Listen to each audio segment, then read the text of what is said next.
नमस्कार,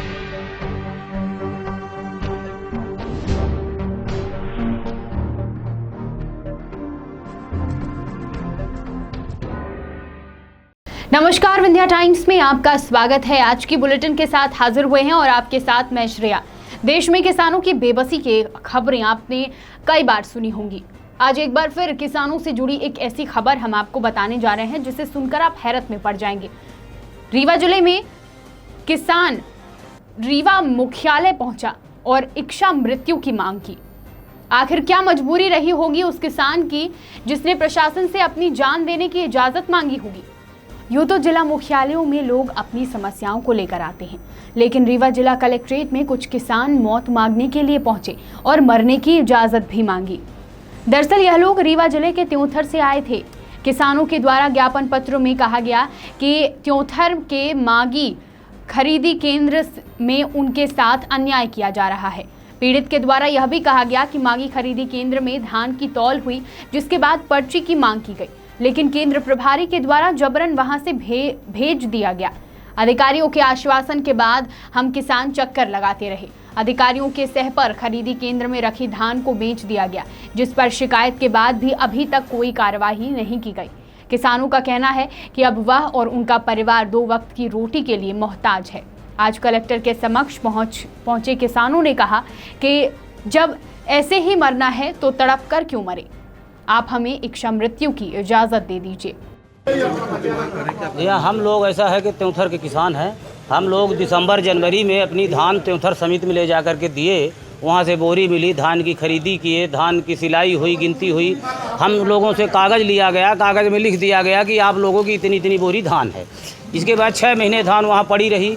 किसान जब वहाँ धान मांगने जाते थे तो कोई धान देने को तैयार नहीं था। परसिया समिति में फीडिंग ज़्यादा कर दी गई, धान वहाँ घट रही तो त्योंथर समिति से धान गई। और इसके बाद क्या हुआ कि किसानों को धान नहीं दे रहे थे तो समिति प्रबंधक द्वारा यूपी से व्यापारी बुला करके धान को बेच दिया गया। जो कुछ थोड़ा मात्रा में धान बची उसको लुटवा ली वो समिति वाले, उसको लूट करवा दिए और कहने लगे किसानों ने धान लूट लिया। हम किसान एक भी दाना धान नहीं पाए। हम लोगों को धान का कीमत चाहिए, पैसा चाहिए। हम लोग 6 महीने मेहनत करके अपने खून पसीना लगा करके फसल तैयार किए, समिति में दे दिए। पूरे समिति प्रबंधक द्वारा पूरा भौसा धांधलेबाजी की गई है। अब किसानों को एक दाना धान नहीं मिली, किसानों को पैसा चाहिए। कहाँ आए आप लोग? हम लोग आए हैं कलेक्टर साहब को ज्ञापन देने। उसी पहले वहाँ SDM साहब को दिए, अब आज यहाँ रीवा आए हैं कलेक्टर।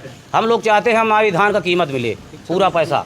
इच्छा मृत्यु यदि हम लोगों को पैसा नहीं मिलेगा, बताइए हम लोग आज भोजन के लिए मुस्ताज हैं, तो जो कोई रास्ता नहीं रहेगी तो हम लोगों को आत्महत्या के सिवा कोई दूसरी रास्ता नहीं है। हमारे मुख्यमंत्री प्रधानमंत्री कहते हैं किसान की आमदनी दूना करेंगे। अरे इस तरह किसान की आमदनी दूना होती है, बताइए आप लोगों से निवेदन है कि हम लोगों की आवाज़ को मुख्यमंत्री के पास पहुंचाइए। आपने ज्ञापन में इच्छा मृत्यु का हाँ दिए हम। किससे मांगा है आपने? हम कलेक्टर साहब से इच्छा मृत्यु का मतलब मांग रहे हैं कि आप हमको आदेश कीजिए कि हम अपनी इच्छा मतलब हम आत्महत्या कर ले। कितने लोगों ने मांगा? हम हैं लगभग 16-17 लोग हैं और कुछ लोग नहीं आए दूर के। यहाँ हम लोग 100 किलोमीटर से आए हैं यहाँ त्योंथर से। हम लोगों हमारी 194 बोरी धान थी, 40 किलो प्रति बोरी। टोटल कितना है? अब टोटल तो देखिए हमको जानकारी नहीं, तो समिति वाले लगभग कम से कम 200-250 किसानों की धान थी और बाकी पूरी धान वो बिक्री कर लिए। समिति वाले पूरी धान बेचे, बाकी किसान का कोई दोष नहीं है। और इसके बाद जो थोड़ी धान बची तो लोकल लोगों को उन्होंने बुला करके पूरी धान लुटवा दिया समिति वालों ने। एक पैसा हम लोग फीड ही नहीं हुई हम लोगों की धान। रीवा जिले में किसानों से जुड़ी समस्याओं का निराकरण करने के लिए कांग्रेस नेता राजेंद्र मिश्र ने रीवा के नवागत कलेक्टर इलैया राजा टी से मुलाकात की और उन्हें ज्ञापन सौंपा। ज्ञापन के माध्यम से किसान से संबंधित मुद्दों पर बात की गई। ज्ञापन देने के बाद कांग्रेस नेता ने मीडिया कर्मियों से रूबरू होते हुए कहा कि रीवा जिले में धान खरीदी का पैसा अभी तक किसानों को नहीं मिल पाया है। पहली मुलाकात में समस्याओं पर विरोध करना थोड़ा सा अटपटा लगता है, लेकिन किसानों की आवश्यकताओं पर ध्यान उत्कृष्ट न कराना किसान भाइयों के साथ नाइंसाफी होगी। फिर मैं स्वयं अपना जीवन यापन किसानी से ही कर रहा हूँ। मुझे लगता है कि सरकार चाहे किसी की भी हो जिले में, लेकिन यहाँ पहला अवसर है जब किसान के सामने खाद्य और बीज से संबंधित समस्याएं खड़ी हो रही हैं। कांग्रेस नेता राजेंद्र मिश्रा ने कहा कि मानसून ने दस्तक दे दी है और बारिश भी होने लगी। लेकिन दुखद है कि किसानों को तुरंत खाद बीज उपलब्ध कराने की सुविधा प्रशासन के द्वारा नहीं की गई। ज्ञापन के माध्यम से मांग की गई है कि बीज समय पर न आने के कारण जांच कराई जाए और दोषी अधिकारियों को चिन्हित कर दंडित किया जाए। मामला बहुत साफ है। 3 बिंदु हमारे इस ज़िले में जो सर्वाधिक इस समय महत्वपूर्ण हैं किसानों को लेकर के। ये सुखद स्थिति है कि प्रकृति और परमात्मा मेहरबान है। बहुत वर्षों बाद मानसून बहुत सही समय पर है। आज 16 तारीख है, 13 तारीख से यहाँ पानी बरसना शुरू हुआ है। लेकिन दुर्भाग्य इस विषय में ये है कि जो पर्याप्त मात्रा में खाद और बीज मिलना चाहिए वो उसका अभाव है। हमारे जो रोपा लगाते हैं किसान, रोपा लगाने के सिस्टम में उनको कम से कम 20-25 दिन का समय चाहिए। अभी तो खाद बीज है नहीं, और खाद बीज ना होने के लिए अगर लाना पड़ेगा तो कम से कम हफ्ते 10 दिन लग जाएंगे। ब्लॉकों में आप पता कर लीजिए, पूरे रीवा ज़िले के 9-10 ब्लॉक जो हैं हमने तमाम पता किया है, कहीं भी खाद बीज अभी तक नहीं पहुँचे। तो पहली बात तो ये है कि खाद बीज रीवा में उपलब्ध हो, और फिर दूसरी चीज़ ये कि उपलब्ध होने के बाद भी वो बट जाए। जब बढ़ जाएगी तब तो वो खेत में जाएगी। तो इस तरीके का मन भाव हम लोगों के मन में था। तो मैंने इस ज़िले के जो हमारे सेवा सहकारी समिति के संगठन के अध्यक्ष हैं भाई राम भुवन तिवारी, वो और हम दोनों ने मिलकर के कलेक्टर को आज ज्ञापन दिया है। मुझे खुशी है कि कलेक्टर साहब ने तुरंत इस विषय में मिस्टर नॉन कोई अधिकारी हैं उनको, और मिस्टर एग्रीकल्चर के, और मिस्टर उनका क्या नाम है जो बागरी जी को फ़ोन करके उन्होंने पूछा कि कल की बैठक में तो आप लोगों ने कहा था कि खाद बीज की कोई प्रॉब्लम नहीं है, और आज मेरे पास ये लोग बैठे हुए हैं, महत्वपूर्ण लोग आए हैं। तो उन्होंने कहा कि मैं सर आपको बताता हूँ। बोले आप क्या बताएंगे? ये बताने से काम नहीं चलेगा, 1-2 घंटे में पूरा डिटेल लेकर के आप मेरे पास आइए।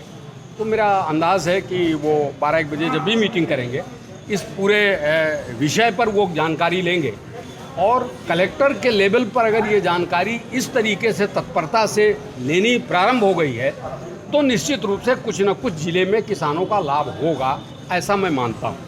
मेरे मन में एक बात और है जो मैंने ज्ञापन में लिखा है कि ये जो खाद बीज इस बार लेट किया गया, इसके पीछे जो प्राइवेट दुकानें हैं उनका कोई विजिटेड इंटरेस्ट तो नहीं है, क्योंकि खाद बीज अगर सरकारी वाली नहीं मिलेगी तो किसान मजबूरी में, और पानी गिरना शुरू हो गया तो किसान मजबूरी में औने पौने दाम में जाकर के वहाँ खरीदेगा।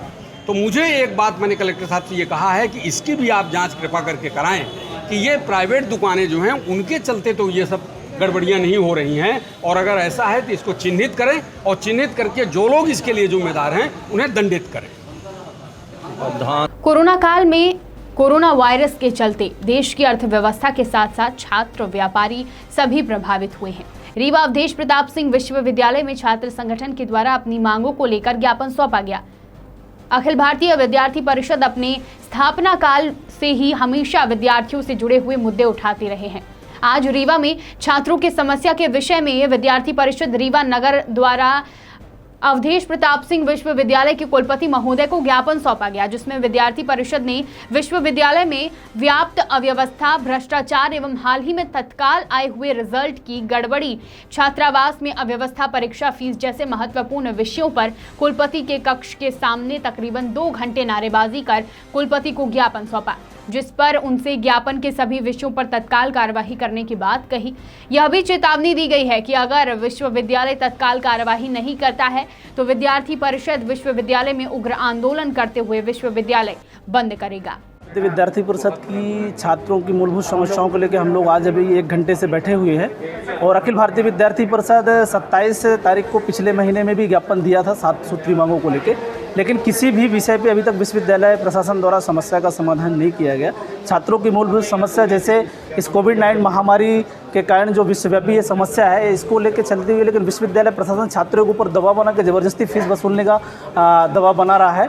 और विश्वविद्यालय द्वारा अभी हाल ही में परीक्षा परिणाम आया है, इतना परिणाम बेकार है कि आप समझ नहीं सकते हैं कि 95% विद्यार्थी ही फेल हैं। उस पर विद्यार्थी परिषद मांग करता है कि उन छात्रों की पुनः मूल्यांकन होना चाहिए।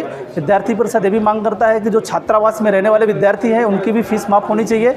और जो छात्र हैं, आप विश्वविद्यालय पूरे देश भर में ऑनलाइन क्लासेस चल रही है, लेकिन इस विश्वविद्यालय में ऑनलाइन क्लासेस बंद कर दी गई है। विश्वविद्यालय को विद्यार्थी परिषद ये चेताना चाहता है कि आपको जल्द से जल्द ऑनलाइन क्लासेस शुरू करनी पड़ेगी और ऑनलाइन क्लासेस चालू करना पड़ेगा आपको। विश्वविद्यालय प्रशासन, विश्वविद्यालय में अभी तक कोई भी सेमिनार वेबिनार नहीं हुआ।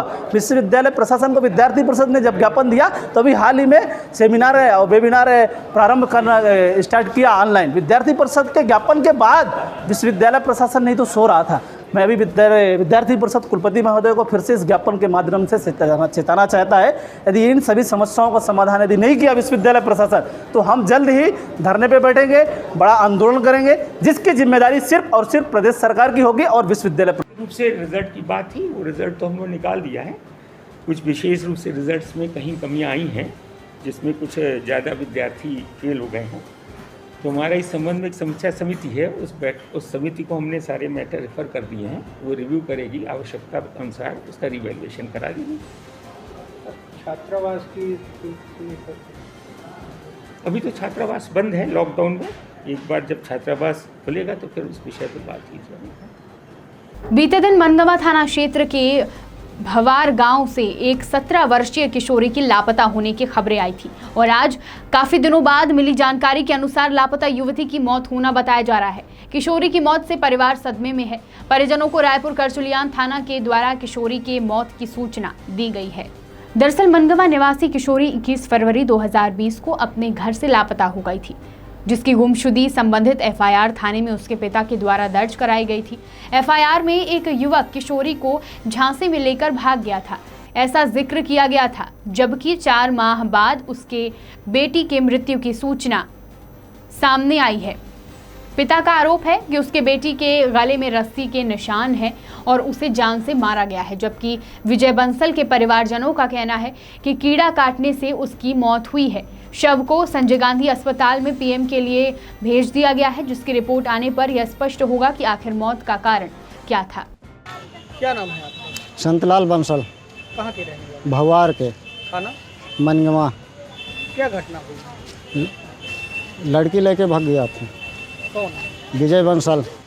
विजय बंसल। कब की घटना है ये? 21 फरवरी। 21 फरवरी के। आपने गुमशुदगी की रिपोर्ट लिखाई? हाँ, रिपोर्ट लिखाए। अब क्या हुआ? अब मार डाले। आज फोन गया मेरे पास। आज फोन गए जब मैंने मार डाली। हाँ, कि फांसी लगा के मार डाली। थाना में रिपोर्ट लिखवाए हैं? हाँ। कौन से थाने में? मनगवा। बीते दिन शादी से पहले गर्भवती हुई युवती ने लोकलाज के कारण अपने आप को आग के हवाले कर दिया था। दरअसल जिस युवक के साथ वह प्रेम संबंध में थी, उसने शादी से साफ इनकार कर दिया था। कमशेरियत मोहल्ला निवासी युवती अपने ही मोहल्ले के जीशान उस्मानी उर्फ भैया नामक युवक के साथ प्रेम संबंध में थी। इस दौरान दोनों के बीच शारीरिक संबंध स्थापित होने के कारण युवती गर्भवती हो गई। तकरीबन 5 माह का गर्भ हो जाने के कारण जब युवती ने अपने प्रेमी से दवा कराने व शादी करने की बात कही तो युवक ने साफ इनकार कर दिया, जिसके बाद युवती ने खुद को आग के हवाले कर दिया। युवती का इलाज जारी है। अमैया थाना प्रभारी के द्वारा जानकारी दी गई कि आरोपी को गिरफ्तार कर लिया गया है। उपयुक्त धारा के तहत अपराध पंजीबद्ध कर जेल भेजने की तैयारी की जा रही है। मामला ये था कि ये जो फरियादिया उसकी माँ, लड़की की माँ आके बताई थी कि जीशान उस्मानी करके एक व्यक्ति है जिससे उसकी लड़की की बातचीत होती थी और उसने शादी का झांसा देकर उसके साथ अवैध संबंध बनाए और बाद में जब उसने शादी के लिए लड़की ने बोला तो जीशान उस्मानी ने मना कर दिया, तो जिसके कारण वो लोकलज्जा के भय से और वो आत्मदाह करने का प्रयास किया उसने और लगभग 80% वो जल गई। तो इस मामले में उस पर 376(2) के तहत एवं 498 के तहत मामला दर्ज किया गया है और विवेचना में लिया गया है। सब लड़की बताई जा रही है? हाँ, इस बात की पुष्टि डॉक्टरों ने की है, लड़की प्रेग्नेंट थी। आरोपी पकड़ गया है और जल्द ही जेल भेजा जा रहा है। रीवा में प्राइवेट स्कूल एसोसिएशन रीवा जिला द्वारा आज अशासकीय विद्यालय में निःशुल्क अध्ययनरत छात्रों की फीस प्रतिपूर्ति भुगतान करवाए जाने के लिए कलेक्टर कार्यालय पहुंचकर कलेक्टर को ज्ञापन दिया गया। प्राइवेट स्कूल एसोसिएशन की मांग है कि 4 साल से आरटी की फीस लंबित पड़ी है, जिसका भुगतान किया जाए। बता दें कि वर्तमान में स्थिति के अनुसार 2016 से 2017, 17 से 18, 2018 से 19 और 2019 से 20 का भुगतान करना है, जबकि 2019 और 20 के भुगतान की प्रक्रिया अभी आरंभ ही नहीं की गई है।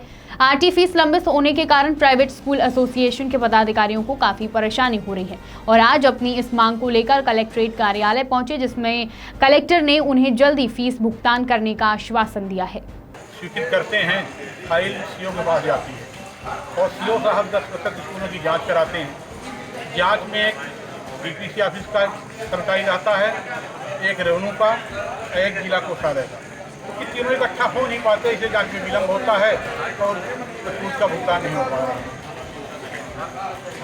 सर से क्या आश्वासन मिला है आपको? सर से आश्वासन मिला कि 7 दिन के अंदर प्रतिपूर्ति करवाएंगे, अगर नहीं होती है तो आप हमें आके बताइएगा। विंध्य की तमाम खबरों के साथ कल फिर हाजिर होंगे। देखते रहिए विंध्या टाइम्स। बहुत बहुत धन्यवाद।